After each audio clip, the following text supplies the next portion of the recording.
Hey guys, welcome back. Week 18 of my monetization journey of my growing on YouTube and becoming a full-time content creator is done. So I will share everything that I've learned for the past week in this video. Also share my statistics, my analytics, everything from YouTube, everything from the back end of what I'm making and the expenses that are going out and overall profit in general. So I'm going to share it all in this video, all the wisdom I'm gaining on this journey that I think will help you on your own journey to building a business on YouTube and becoming a full-time content creator. So if that sounds good to you, stick around. Hey, Saarenoja here. Welcome to my channel where I help new YouTubers grow on YouTube. Okay, so much has happened in this last week. Oh my God, my mind blown. You know what is amazing is that I didn't think I had enough time to do anything else. I was already doing 3 videos a week and 3 shorts a week, sometimes 2, whatever. I was meeting with clients in the evenings and the mornings and around raising 3 kids. And actually I can get a lot done. And you know what else is really interesting is that YouTube has really helped energize me. I've told you in many videos how YouTube kind of brings you back to life if you're feeling dull or bored with life. And it's like this amazing creative outlet. It allows you to inspire people, get inspired by other people, feel the love of the community of YouTube. The people on YouTube are amazing. The people that comment in your comments are amazing. And it's just kind of this beautiful thing, right? But I want to share 2 things that I have noticed since being on YouTube. Okay, so originally I got on YouTube because I lost my job. Just to summarize for any of you that don't know me or haven't been on my channel yet, I lost my job in January. I had been teaching at a university in the US for 13 years, and I got let go like that without any notice. Okay, so then after that, I wrote a book on shamanism, random thing, but it was all about how I made it through that transition of not knowing who I was to kind of knowing who I was in this season of life. And then after I published that book, I was like, okay, now what? And I went to YouTube and I was like, I'm going to do something on YouTube. Originally, I was going to build a channel around that book so that I could promote that book and sell that book. But then when I got on YouTube, I found Silver and Sola, which many of you know. I was really inspired by her. And I was like, actually, I really like what she's doing. But her channel is not about growing on YouTube. Her channel is about doing something else. But I really liked that she was able to get monetized so quickly in 10 weeks. And I also got monetized in 10 weeks as well, just like her. So I thought that was really cool. So I jumped on YouTube and I started a channel based on how to grow on YouTube and while I'm growing on YouTube. So I would be a knowledge reporter and share what I'm learning in the courses I was taking and share it here as to help you all grow because I'm a teacher by nature. I've been teaching for over a decade. So I had that skill. So the 2 things that I noticed, 3 actually, that really transformed after getting on YouTube was number 1, when I was going through that, lost my job and getting on YouTube, I realized that I had gained some weight. And I have been, I'm like a skinny, scrawny girl. I'm strong, I work out, but,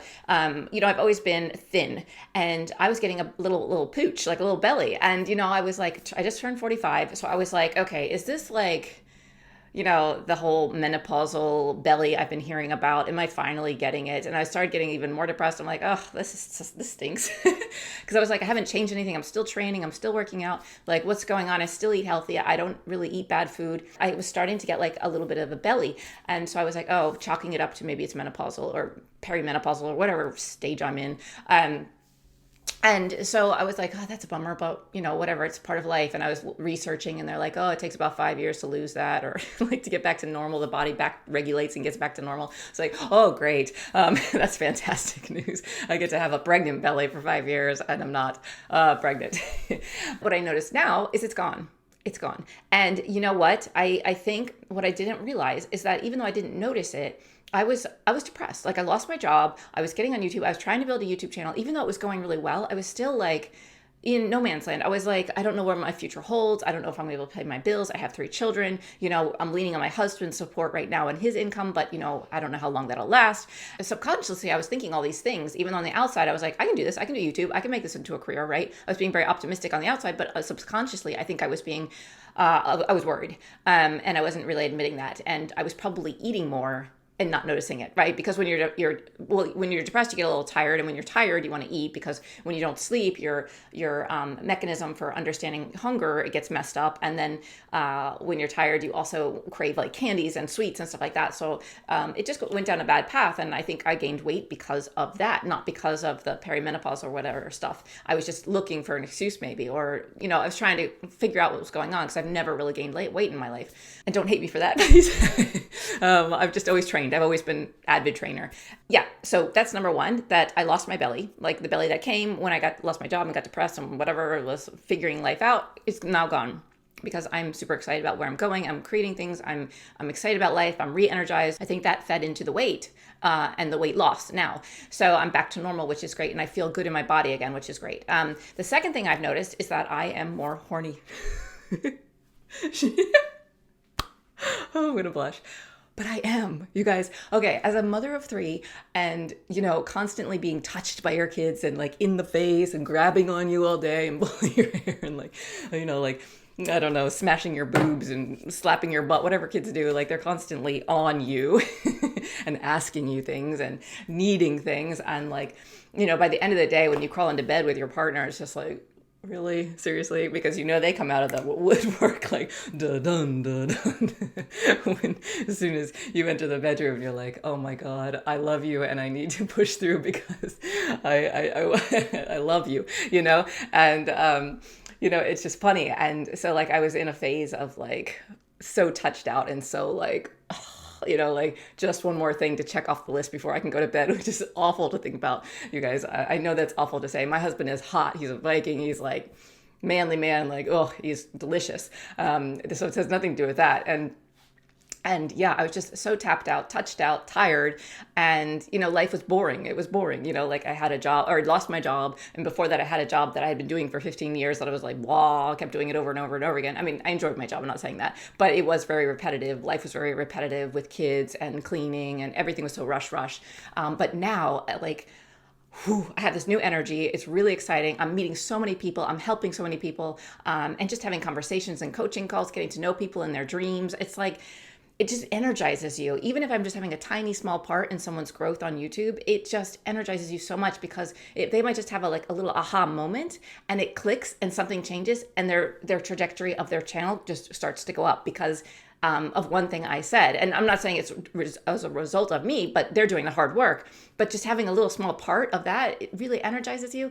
And now I've started this Skool community, which I started last week. If some of you watched last week's video, we're already at over 500 strong. I was only going to open the doors to 50 people. But it was just like so many wanted to join and I am a horrible bouncer. I would not be a good bouncer at a club. Like I would just be like, oh yeah, fire hazard. Well, just go in. It's not going to be a fire. So maybe there's going to be like a fire hazard problem in this group. But actually, I don't think there will be because there's so many awesome members and everyone's watching out for each other. So if there is like a spammy person in there, we are getting rid of them right away. So I really like that I have like a team of everyone helping out to keep the community really strong and supportive and encouraging. So if you want to join the Skool community that I created just last week, it's doing really well. Everyone's engaging and meeting really cool people and getting connected and joining each other's channels and giving you support and watching each other's videos and helping them with tips and stuff. So it's awesome. And if you aren't in there, definitely get in there. And I'm just opening the doors entirely. Like maybe I cap it at 1,000. I don't know, but I want to help as many people and I want people to feel like they can get in there and really enjoy. And then I'll offer other things in there. But right now, I'm just interested in getting information to as many people as possible. And I'm only one person. So if we're in a group of 500 people, you have 500 people that can help you. So I think it's really good. I don't want it to get too big because then it like kind of loses the, I don't know. I mean, I say this now, I don't know what the future holds, but I feel like it would lose the like core group of who is in there and really helpful. But I don't know, maybe it wouldn't. But yeah. So anyway, this whole YouTube journey has made me more happier. And when you're happier, you have more energy, you have more sex drive, I guess. You show up better for your family, you show up better for the world. You are more like, life is better. I lost weight. I got my life back, honestly, to be completely honest. I mean, I was waking up so tired every morning and I was forcing through it. And I kept asking my husband, I'm like, what is wrong with me? Am I like dying? Like, how can I be this tired? My 3-year-old is finally sleeping through the night most nights. I do wake up occasionally, but she's sleeping through the nights now. Why am I so tired? And my husband's just like, we haven't slept for like 12 years. Of course you're still going to be tired just because you got like 3 months of real sleep, And And I kept thinking like, no, it's something else. It's something else. Like, do I need to eat better? Do I need to do this better? Because I haven't changed my diet at all. And I have so much energy. And the thing that I really want to emphasize here is that when you're happier, like, why am I happier? The reason I'm happier is because I'm creating, I'm learning new things, I'm growing constantly, I'm being pushed out of my comfort zone, I'm having to overcome hurdles, so many new things. And I believe that's what humans are here for. And I've always said everyone's unique. We all have a certain purpose while we're here, right? But now I really believe it. Like, I really, to my heart, believe it, because I am living my purpose. This is my purpose. I finally found what I'm supposed to be doing, right? And it's inspiring you to go for it, to get on YouTube. And not necessarily just for YouTube, but my purpose in life is to inspire people, to let them see how amazing they are and what they are capable of, way beyond their wildest dreams, right? That, I feel, is my purpose. And now that I'm stepping into that purpose, life is so awesome. And I'm not like, nothing has changed. Nothing has changed. Like, I live in the same house, I drive the same car, I eat the same things, I have all the same routines I have to do every day, take my kids, feed my kids, wash my kids, change clothes, all, like, nothing has changed. But everything has changed. Like, just think about that. Nothing has changed when you look at my physical environment, but everything has changed for me. Like, more energized, more happy, striving for goals, achieving goals. It feels amazing. And that is why YouTube has made me feel alive again and so excited. I'm meeting so many people, having such great conversations. My brain is activated again. I'm not doing a job that I've been doing for over a decade and feeling mindless. Like, I am alive again. And I think that YouTube can give you that too. And I think that humans are meant to be this way. We're meant to do interesting things. We're meant to use this incredible machine on top of our body. Like, our brain wants to be activated. We want to be creative, think of new things, collaborate with people, make good connections, make good relationships, all of this amazing stuff. So YouTube has given me so much more than I could ever explain.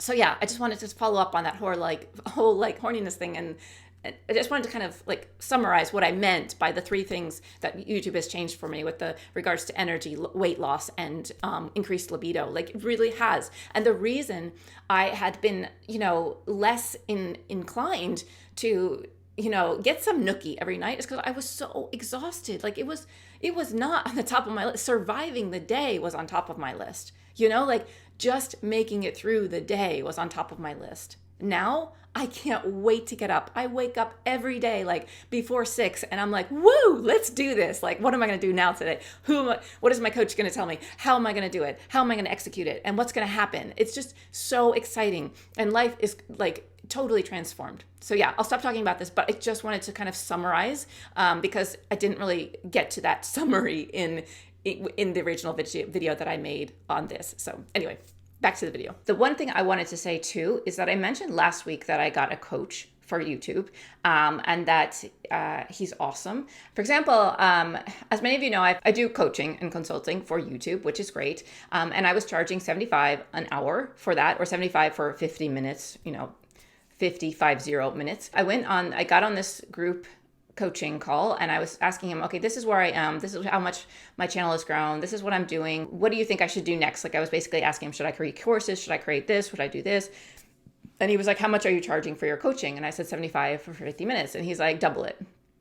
And I was like, okay. See, the problem with that, sir, is that I've only been on YouTube 4 months, and I don't feel like I am that valuable to these people. Like, I think it doesn't seem like it adds up in my mind.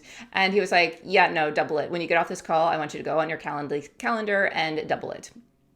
And I was like, okay, well, here's the thing. I'm completely transparent with my viewers. I want to let them know that I'm changing the price. And he's like, yeah, you can let them know. You just don't need to let them know today. Let them know after you change it. And I'm like, okay, yeah, okay, fine. So I changed it. And, the whole time after I changed it, I was feeling so much resistance. And I'm emphasizing this to you guys because we have to go out of our comfort zone to grow. And I was feeling a lot of resistance. And I was like, okay, this is, I'm listening to this coach. He knows what he's talking about, but, like, but all the buts come in, right? All that, but this, but that, but I'm doing this. Oh, but I'm not that good or whatever.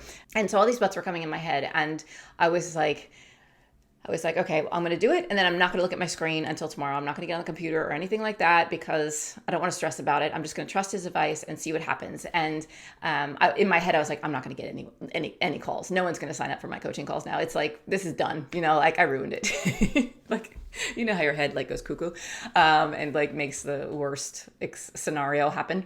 I turned all of my stuff off, but I forgot that the Calendly comes to my watch, or it comes to my phone, like when someone signs up. And so then it comes to my watch. So even though I wasn't near any of my electronics or, screens, I was sitting on the couch and I was with my family, or I was with the Viking, but we were watching something and having like a nice evening, trying to enjoy some time without the kids, like having chips or something or whatever, sitting there and watching this Finnish show called Vain Elämä, which is really cool. I'll tell you about it someday. But anyway, we were sitting there and my watch beeped and blinged and it was like, you just received $150 through PayPal, blah, blah, blah, blah. And I was like, oh my God. Because I was sitting there with my husband, but I wasn't there with my husband. I was in my head. I was like, oh my God, this is a bad idea. Trust the guy, trust the coach. Bad idea. And he's like, hello. I'm like, yeah, I'm here. And he's like, no, you're not. But I wasn't. And then when I got that, I was like, I'm here. Now I'm here. I'm with you now. And it proved a lot of things to me. Number one, it proved you need to go out of your comfort zone. You need to try things. The worst thing that could happen is I raised my price, no one signed up, then I would just lower my price. I didn't tell anyone, so no one would know, and it would just happen that way, right? Like up, down, no problem. But going up, like you never know until you try, right? And I tried, and it worked. So it was really great. And my coach was telling me that in order for you to be able to help more people, you need to make money. And if you don't make money, you can't do this. And I'm like, yeah, exactly. I need to make money, and I need to make it sooner than later because I have been unemployed for August, September, so 10 months now. No, 9 months now, sorry. And so I was like, yeah, you're right. If I don't make money, then I can't help other people, and this whole thing would just disappear. So I was like, okay, I'll use that to try to convince myself to do this. And the other thing I want to share is like trusting the advice of someone that's a little bit more ahead of you, right? Like he basically gave me a checklist of things to do. I did them all, and they all worked out beautifully, right? For example, with this Skool membership is where I found him actually through Skool. I was like, what should I do next? I don't know what to do next. And we were on when I signed up for his group coaching, I got one-on-one call with him. And within that one-on-one call with him, I was like, okay, tell me what I should do next. I don't know what to do next. Should I do Patreon? Should I do membership? Should I do Skool? And he was like, you're doing Skool? Get out your credit card. We're signing up right now. And I'm like, okay. And I'm like, well, what's the plan with this Skool? And he's like, we'll do this, this, and this. I'm like, okay. And I was like, okay, so how much should I charge for the membership? Because I'm like getting excited that I might actually make some money finally because I'm not making them. I mean, I'm making money through coaching calls, right, guys? But I need more money to pay my mortgage and to survive, right? So I need to think long-term. I need to think bigger. And as all of you do as well, which is why I'm sharing all this in detail. So anyway, he goes, yeah, we're not going to charge anything for the membership. I was like, we're going to make a free membership. I was like, I have a really highly engaged community on YouTube. Like, don't you think I should at least charge like a few bucks or something? He's like, no, we're not going to charge anything for them to come. I was like, okay, so I'm about to double my workload and not charge a dime. He's like, yeah, trust me. I was like, okay, whatever. You said you know what you're doing. You have all these like credentials, and so I did it. And you guys, I'm still like, I'm looking at how many members are in there, and I'm like, if I had charged them $3 each, like now I would have this in my bank account. You know what I mean? Like I'm already like, is this right? But I'm trusting him, and he has not steered me wrong yet. So we'll see. And I will reveal to you who my coach is very soon. I just want to, like with everything I do on YouTube, I want to test it all first. And then after it works, give you the information, right? I don't want to give you information before it works. And the thing with the Skool thing is when I signed up with him on the call to the Skool platform, it was like, okay, well, I'll sign up and then I'll like prepare what I'm going to do. I'm going to make it like nice and pretty and plan things out. And he's like, no, you're going to send out an email tonight. You're going to mention it in your video, and you're going to also post in your community of YouTube and tell people that you're doing this right now. And I was like, okay, but there's nothing in the Skool community if I do that right now. And he's like, oh, well, by the end of the day today, you will have a couple of videos in there. You will have an introduction video to welcome to the community. You will have this, this, this, and this. And I was like, okay, well, you give me a checklist. I'll do what I'm supposed to do. I'm a workhorse. I can get it done. And I did it. I got it done and I posted it. And the thing I want to say about this is that I had to jump before I was ready. I didn't get to plan a million things. And this is what is coming out in the next video this week, in tomorrow's video, or Wednesday's video, I'm not sure. But I talk about how you need to just jump before you're ready. Like just go. Like stop planning everything perfectly. Stop perfectionism, stop analysis paralysis, stop all of that and just go. And that is basically what this coach was saying me to do. He's like, gave me a list of things I needed to get done that day and just go for it. And it was really motivating and it really encouraged me. And I did, I jumped. And you know what? The Skool platform has only been open like 3 days now or something, or like 5 days. I don't know what it is, but we're over 500 strong. People are getting connected with each other and it's growing and people love it. And you know what? I will continue to add courses to it. I'll have live calls. I'll do all this stuff, but I'm not going to do it all at once. Like I am building it up and everyone in there knows me and knows what's going on and knows that I'm building it up. Sorry, any children noise in the background. I was just like, well, wait, I'm going to sign up, but I have 14 days of free trial so I can get this done and I can test it before the free trial is over, and like do all this planning and stuff. And he's like, no, you're just going to do this. You're going to do this. You're going to offer it for free and you're going to just go for it. And I was just like, okay, this is what I need. This is what I need because I don't know what my next steps are. Like I've built this YouTube channel now. I have a bunch of followers. I want to connect with them. I want to give them more like guidance and wisdom through courses and ebooks and checklists and PDFs and all these different things. And I was like, I just don't know where to turn. I don't know where to focus. And finding him, he is my focus. He is like, this is what you do. This is how you do it. And I have done it this way many times and I have made tons of money doing this, right? And I've had successful businesses and I've impacted many people's lives, all of those things, right? So I am trusting in him. And my point is like, I'm scared shitless. I'm scared. Like I'm not scared, but I'm just like, I have no idea what's going to happen. And I'm just trying, the worst thing that could happen is that the community didn't do well or that no one came to it or that, like all of this stuff, but I had a 14-day free trial to test that, and I took advantage of that. Of course, now I'm going to continue because it's doing so well, but just think like if I didn't try, if I didn't jump on YouTube after I lost my job, if I didn't write my book after I lost my job, if I didn't do this, like all of these things are feeding into my future and they will feed into your future as well when you just take a leap and you just get on YouTube and you do your videos and you try your videos and ignore the screaming kids in the background. I probably need to get off this video soon. So yeah, I just wanted to add that in, that go before you're ready, do before you're ready, and just jump and test things and try things and see what happens.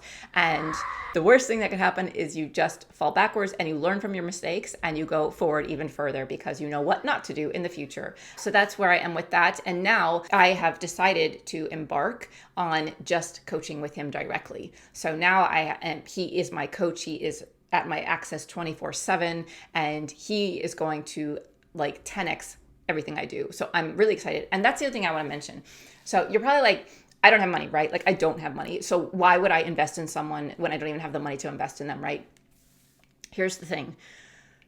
I have a deficiency. My weakness is sales. My weakness is charging people money for things. As you can see, like I first started my consulting cost at 60 euros an hour or $60 an hour. And I felt like that was really stretching it, right? And he already, like when he saw my fee, he was like, no, double it. What are you doing? Like you idiot. Didn't say it like that, but you know what I'm talking about. I know what I'm bad at. I know what I need to work on. And I think this should apply to you guys as well. Really know what you are good at and what you need help with. And the things you need help with, either outsource them or learn how to do them better. So right now I'm getting a coach so that I can get better at it. And there's other areas that are my weakness right now, like video editing. I really should outsource my video editing. But for me, it's really hard to do because it's like another bit of money going out. But if I spent $20 on someone to edit my videos, I have 3 a week, so that would be $60 a week. And if I think about it, how many hours I'm getting back, right? Like 8 hours on Monday, I probably take editing, 6 to 8 hours on Monday to edit. Tuesday and Wednesday, I probably take at least 3 hours to edit each of those days. That is 14 hours I could be creating courses for my school, or I could be engaging with the community in school. I could be responding to them. I could be coaching people. I could have so much more coaching time. Like right now I have these little pockets of coaching time, right? And so I could open up so much of my time to be able to help you guys more if I would just invest $60 a week in editing, right? And now that I'm saying this out loud, it's like, no-brainer. But and I have been researching editors, so to try and find one at that price. So I don't know, we'll see. But I think that if you think about things that way, like even though you're putting out a few, like for thumbnails, the thumbnail, people could do your thumbnails for you. And thumbnails are like the biggest thing for getting people into your videos to catch their eyes. So investing in a thumbnail developer, thumbnail graphics designer, whatever they're called, investing in that could almost be better than investing in video editor, because that would get more people to click on your videos. So I think just knowing where you're deficient is really important. Yeah, let's get into the statistics for YouTube now. Hey everyone, so here we are in my usual weekly chart that I show, my Excel spreadsheet or Google Sheet. If you don't know me or have just seen me for the first time, this in green is what it took me to get monetized. So the first 10 weeks are in green because I got monetized on week 10. And then after it is yellow because this is representing how I'm building my business now and still tracking all my analytics in YouTube. So this is week 18, which I just completed. I have 9,485 subscribers. Last week I was closer to 9,000. I have 15,394 views this week and 1460 watch time hours. My average view duration for videos is 6 minutes and 8 seconds.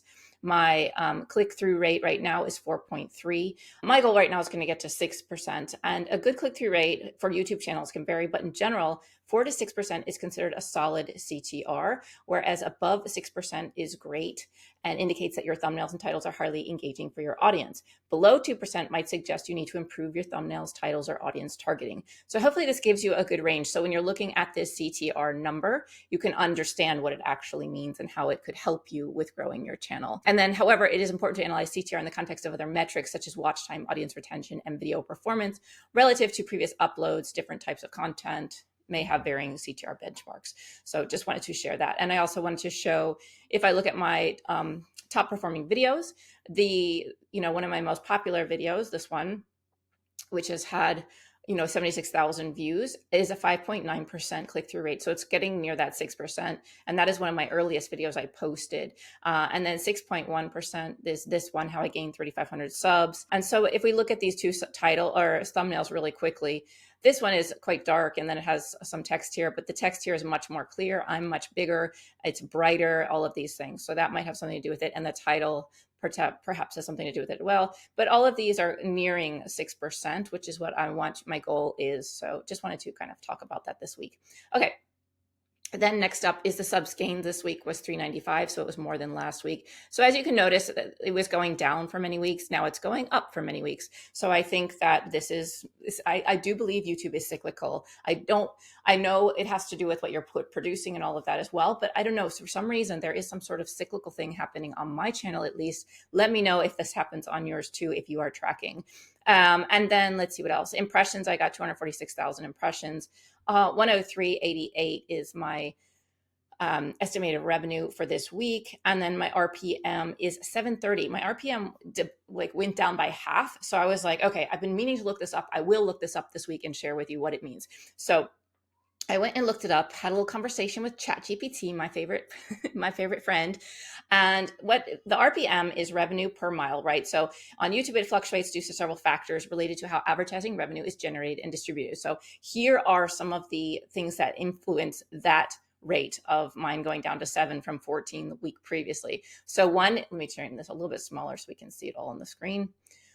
Advertisers demand. So RPM can change depending on how much advertisers are willing to spend. So during peak seasons like holidays or product launches, advertisers may bid higher for ad placement, increasing your RPM. In contrast, it may drop during periods of low advertising demand. So this is one impact, advertisers demand. Viewer demographics can impact it too. The audience that's watching your videos can influence RPM.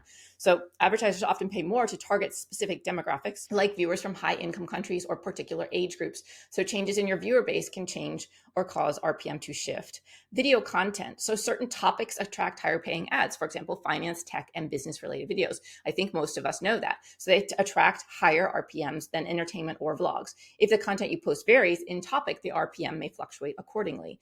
Ad formats. Different ad types generate varying levels of revenue. For instance, display ads, skippable video ads, and non-skippable video ads all have different payment structures. If your video starts showing more of one ad type, it can affect your RPM.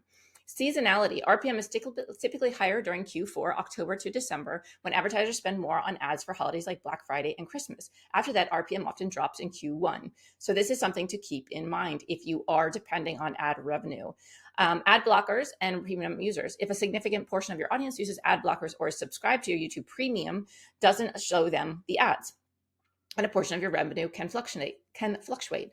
Video engagement and length. Higher engagement and longer videos can lead to more ads being shown, potentially increasing RPM. If engagement drops, or your videos get shorter, fewer ads may be displayed, which could lower your RPM. So all of these things we could keep in our mind when we're creating videos if ad revenue is really important to us. So just wanted to point that out because many weeks now I've been like, yeah, I need to look that up, but I haven't done it. So that is why I had these two things highlighted. So I wanted to talk about them with you guys.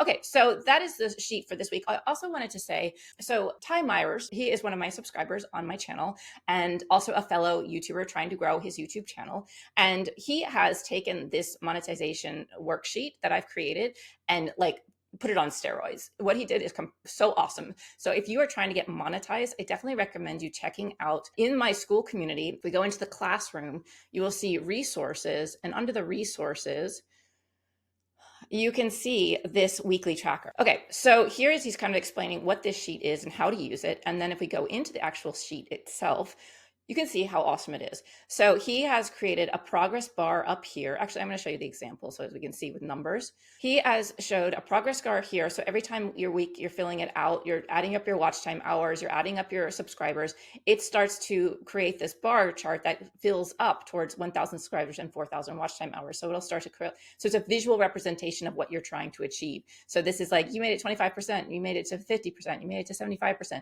almost there. And then he's got all these little icons with it, which is nice. And then he has weeks to goal, and videos to goal. So once you input this data, you can get an idea how many weeks it will take you to get to your goal based on the information in this chart.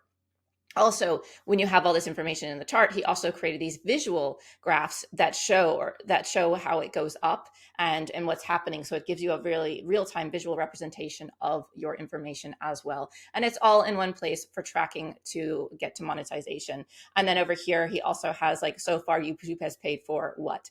And that's really great. And then you can see all of these things over here as well. He teaches you in the video that is attached to this on this page. Here, he shows you how to use it. And he also creates a video tutorial walking you through it. So it's really awesome. Definitely check that out. And if you want to, and you haven't joined my Skool community, it's free and you can get access to all kinds of checklists and trackers. And I have a video library of tutorials. And there's also in the classroom in general, there's all these, I'm going to add more courses as I continue, but I just launched this Skool community, and there will be a link in this video description below if you want to join the Skool community.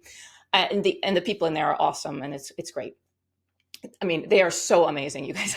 I am just blown away about how amazing all these people are in the community. Okay, so lastly, I just want to show you YouTube analytics, just to kind of show you, oh, I'm almost up to 9.5. Woohoo! Just like subscribe one person so I get to 9.5 thousand subscribers. But no, I'm just kidding. Oh, yes, I just got it. Woohoo! That's so exciting. Okay, ask for things and they come to you in life, right? Mindset. It's all about mindset. No, I'm just kidding. Okay, 15,000 views, 1.5 thousand watch hours, 395 subscribers, 103.88 estimated revenue for the week. Then you can see in here, see more. And let me know if you guys want me to even show this, because I show it all on the chart, but I just want to kind of show it for proof that what I'm showing in the chart is accurate.